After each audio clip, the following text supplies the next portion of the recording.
Saya tahu sebab utama Anwar saman saya. Ialah atas kenyataan saya yang mengaku mengata bahawa tidak peruntukan dalam perlembagaan seorang biseksual boleh jadi Perdana Menteri atau Ketua Pembangkang.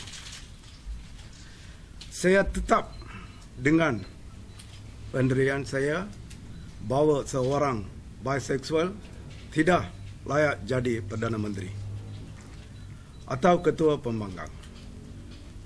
Bukan di negara ini. Ini prinsip yang saya tetap pegang. Walaupun saya disaman haram 500 juta sekali lagi. Saya tidak boleh terima seorang biseksual sebagai menantu dan saya juga tidak boleh terima seorang biseksual sebagai pemimpin.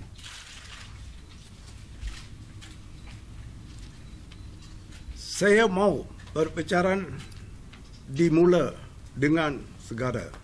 Sebab saya mau rakyat Malaysia tahu kebenaran tentang hubungan Sulid Anwar dan Samsidar. Saya yang disuruh oleh Anwar untuk mengkata pertumbuhan Sulid ini, saya juga akan beritahu hasil yang diber oleh Samsidar dan Anwar dari berhubungan Sulid ini. You can summon me even another 500 million. I still stand on my principle. He is a bisexual man.